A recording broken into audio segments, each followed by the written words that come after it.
Assalamualaikum warahmatullahi wabarakatuh. Salam hormat saya kepada Bapak Ibu penguji. Izin saya memperkenalkan diri.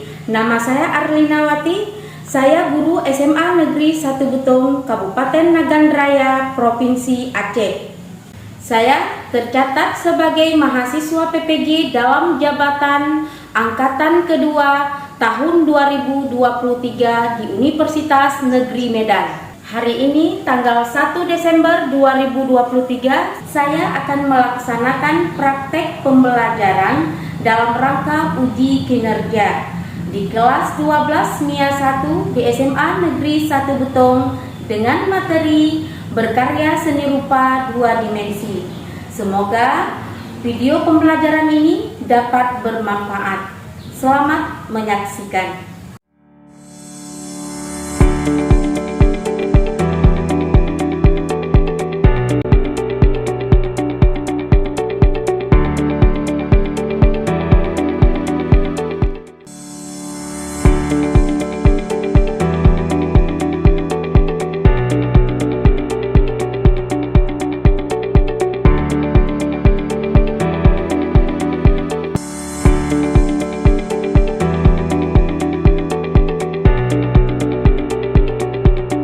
Selamat pagi anak-anak. Selamat Ibu. Assalamualaikum warahmatullahi wabarakatuh. Waalaikumsalam warahmatullahi wabarakatuh. Bagaimana kabarnya hari ini? Alhamdulillah, Allahu Akbar. Baiklah, sebelum kita memulai pelajaran seperti biasanya kita berdoa dulu. Siapa anak laki-laki yang mau pimpin doanya? Ya, Jalil saja, silakan. A'udzu billahi minasyaitonir rajim. Bismillahirrahmanirrahim. Rabbi zidni ilman warzuqni fahman. Amin. Baik, Ibu akan mengecek kehadirannya. Coba dilihat kawannya, ada yang tidak hadir, kembali kiri kanan. Alhamdulillah hadir semua, Bu. Ya, alhamdulillah hadir semua ya. Berarti kita masih diberikan kesehatan, kesempatan oleh Allah sehingga kita dapat melaksanakan pembelajaran untuk hari ini yang penuh dengan semangat. Baik, untuk memupuk rasa cinta tanah air kita menyanyikan lagu Garuda Pancasila diikuti dengan lagu Profil Pelajar Pancasila. Silakan anak-anak Ibu berdiri semuanya. Garuda Pancasila, aku telah mendukungmu. Padio proklamasi, sedia berkorban untukmu. Pancasila dasar negara, rakyat adil makmur sentosa. Pribadi bangsaku, ayo maju, maju, ayo maju, maju, ayo maju, maju. Pelajar Pancasila beriman dan bertakwa pada Tuhan yang esa dan berakhlak mulia, berkebinekaan global, gotong royong mandiri, kreatif dan bernafas kritis. Oke, silakan duduk kembali. Ya, kita memang harus menjadi siswa yang kreatif yang masuk dalam profil pelajar Pancasila. Siswa yang kreatif itu adalah siswa yang mampu menciptakan hal-hal yang baru, ide-ide yang baru, gagasan-gagasan yang baru, sehingga menghasilkan karya yang baru. Jadi untuk pembelajaran kita hari ini, sebelum kita mulai, Ibu ingin mengulang kembali materi minggu yang lalu pada KD 3.2 tentang pengertian anyaman, teknik dalam pembuatan anyaman, dan jenis dari hasil anyaman. Siapa anak-anak itu yang masih ingat? Iya, Ibu minta Malakil saja.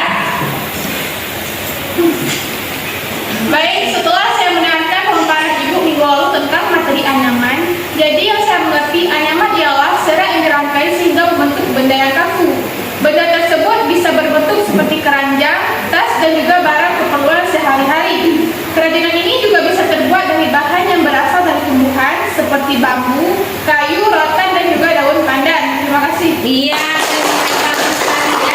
Nanya. Bagaimana dengan tekniknya? Siapa yang masih ingat? Iya, Nova saja. Silakan Nova. Baik, seperti yang kita pelajari minggu lalu, berdasarkan tekniknya, anyaman dibagi menjadi dua. Yang pertama ada anyaman rapat dan yang kedua ada anyaman renggang. Iya. Jadi anyaman ada dua ya, masih ingat ya. Ada anyaman rapat dan ada anyaman renggang. Bagaimana dengan jenisnya dari hasil anyaman? Siapa yang masih ingat? Iya, Misbah saja. Silakan. Seperti yang kita pelajari minggu lalu, yang saya ingat beberapa contoh hasil dari kerajinan anyaman itu anyaman dinding rumah, bakul nasi, kipas, topi, jok kursi, pagar bambu, kerancang kue, kursi ayam rotan. Iya, Kak. Luar biasa ya, anak ibu masih ingat apa yang disampaikan tadi oleh teman-teman kita seperti Maratil, Nova, dan Misbah itu sudah luar biasa, sudah mengingat hasil pembelajaran di minggu yang lalu.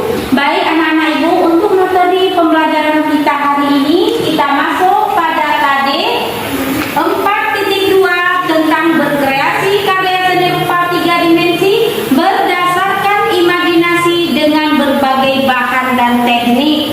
Sedangkan pada indikator 4.2.3 membuat anyaman seni rupa 3 dimensi sesuai dengan tema dan teknik berdasarkan imajinasi.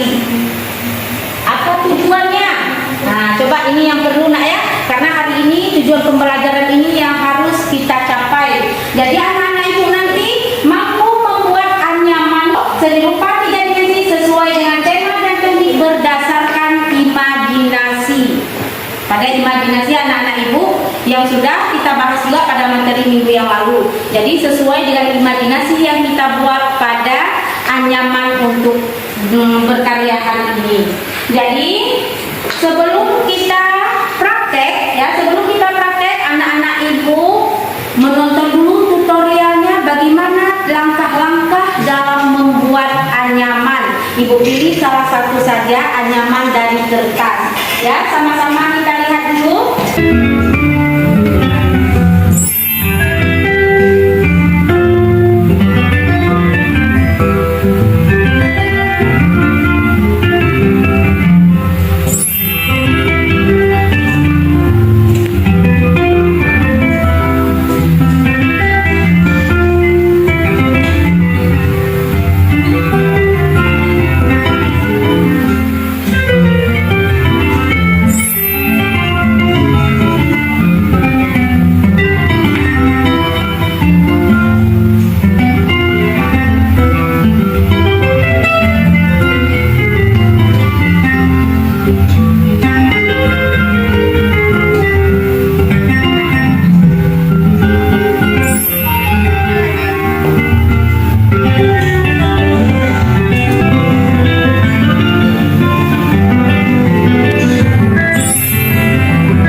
masing-masing. Ada di bawah alat dan bahannya? Ada.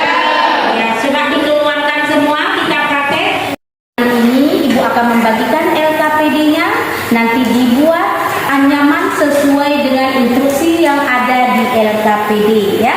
Nanti anak-anak Ibu boleh memakai gawai untuk menyiapkan proses presentasinya nanti melalui Canva atau melalui PTT. Nanti dikirimkan melalui email Ibu atau ke website Ibu seperti biasanya.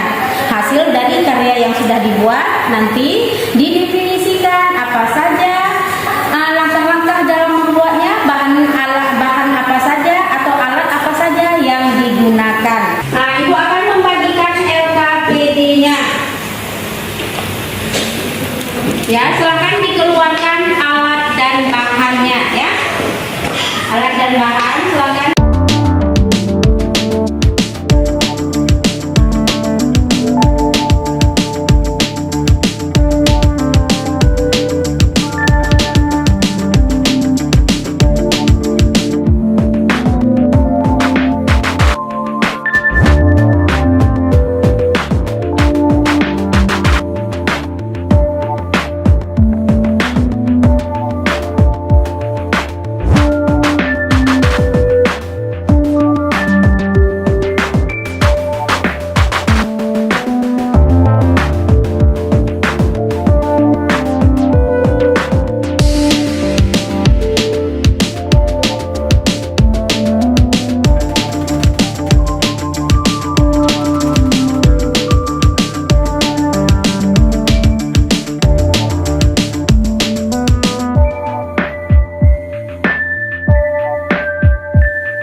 Siapa yang mau maju untuk mempresentasikan hasil tugasnya hari ini yang sudah dipraktekkan? Oh ya, silakan Risma aja dulu yang sudah siap. Silakan Risma.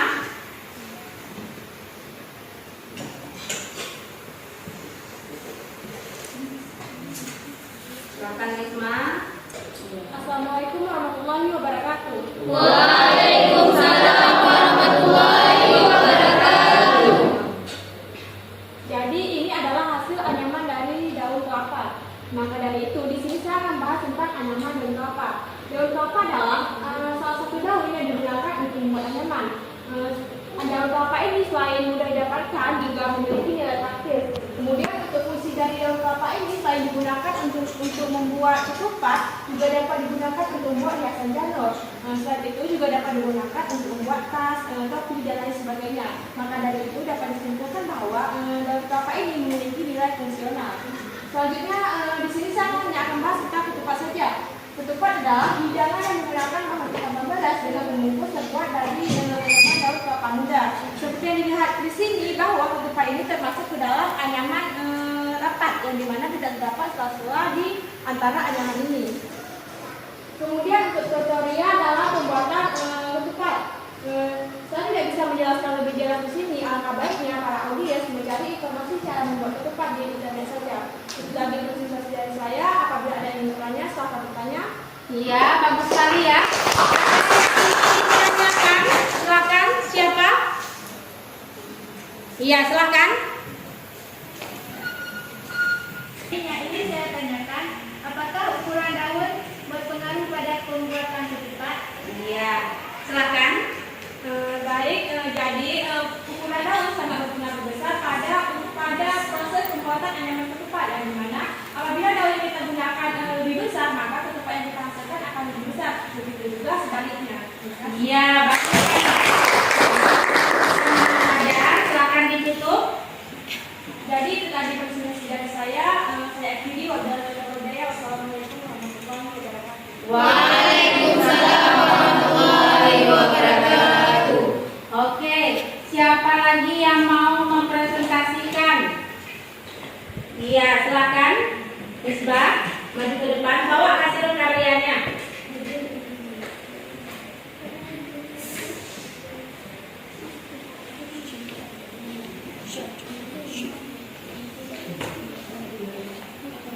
Silakan, Misbah.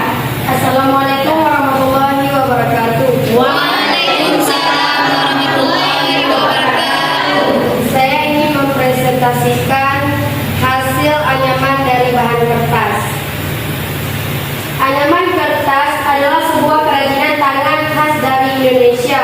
Anyaman adalah salah satu teknik yang digunakan pada karya seni kria tradisional Nusantara.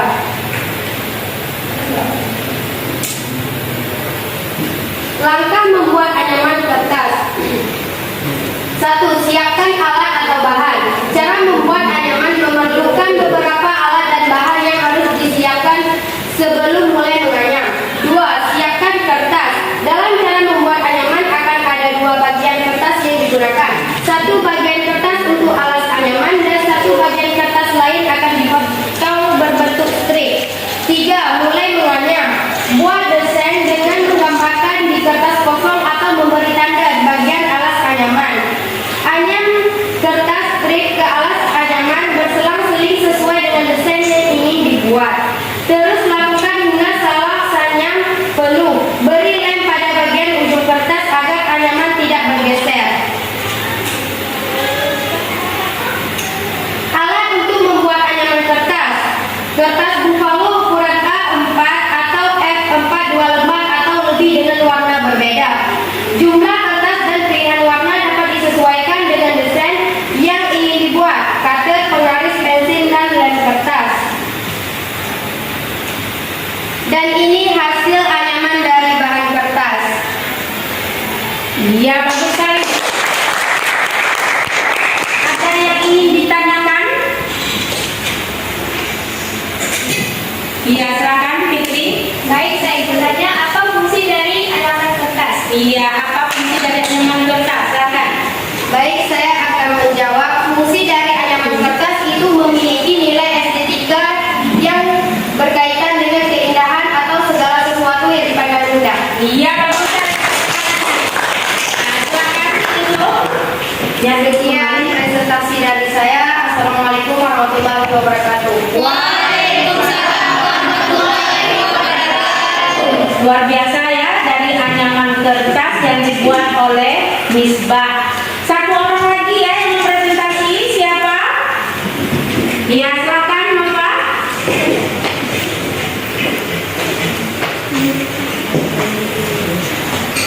Ya, silakan.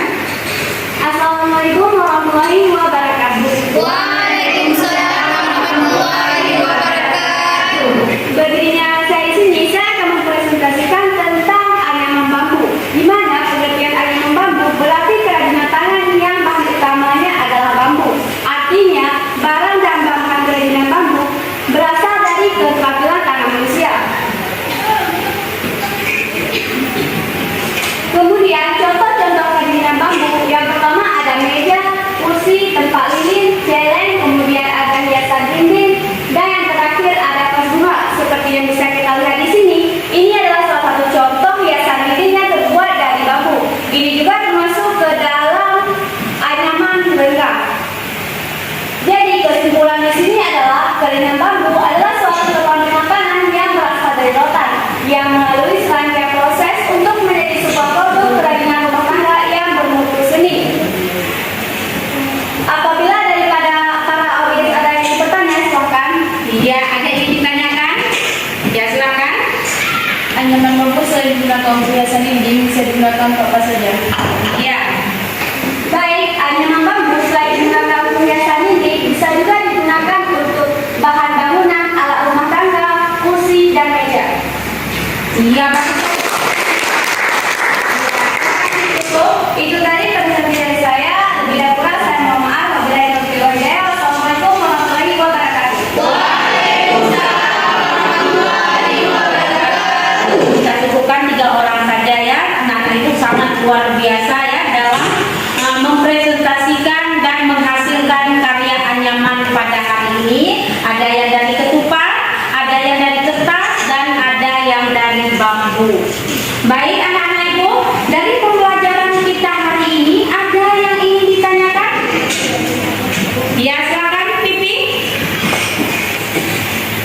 Baik, mengenai materi yang telah Ibu paparkan tadi, jadi yang ingin saya tanyakan, apa saja bahan yang diperlukan dalam pembuatan anyaman?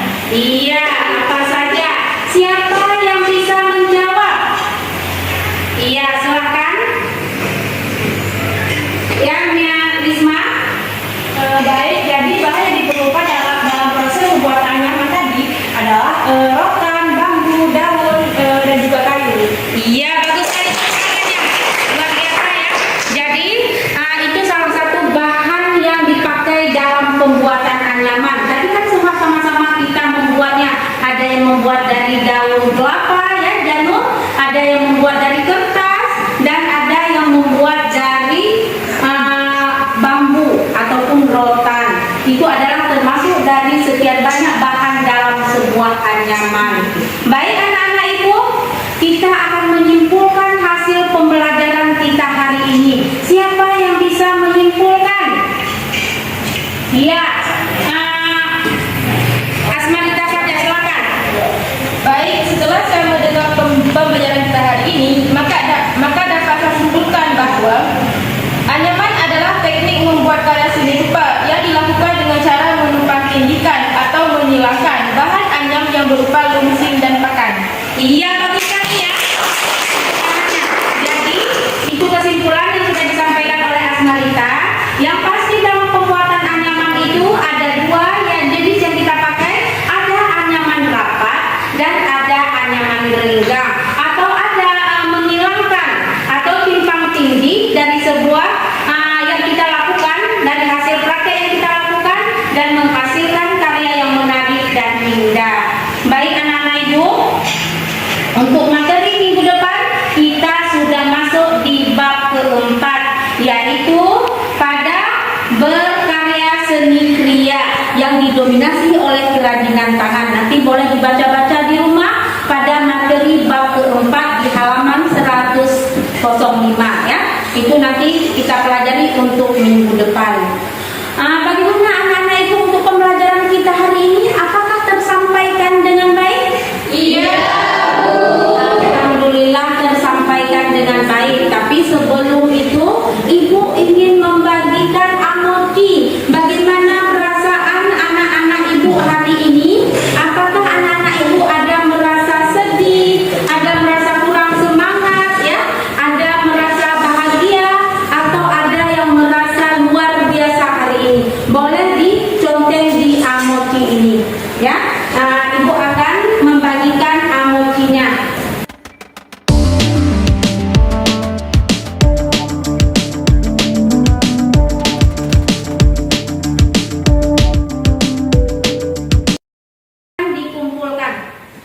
Dikumpulkan. Bagaimana perasaan anak-anak ibu hari ini dalam praktek kita hari ini? Apa ada yang luar biasa, yang membuat luar biasa ya? Ada yang semangat ya? Bagaimana situasinya ibu akan melihat ya? Ya, di sini ibu sudah melihat rata-rata yang mencontek sangat luar biasa. Berarti pembelajaran kita hari ini anak-anak ibu sangat bahagia dalam mempelajarinya ya, dan menyenangkan. Oke, sebelum kita menutup pembelajaran kita hari ini, kita menyanyikan lagu himne Aceh. Silakan anak-anak ibu berdiri semuanya.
Silakan.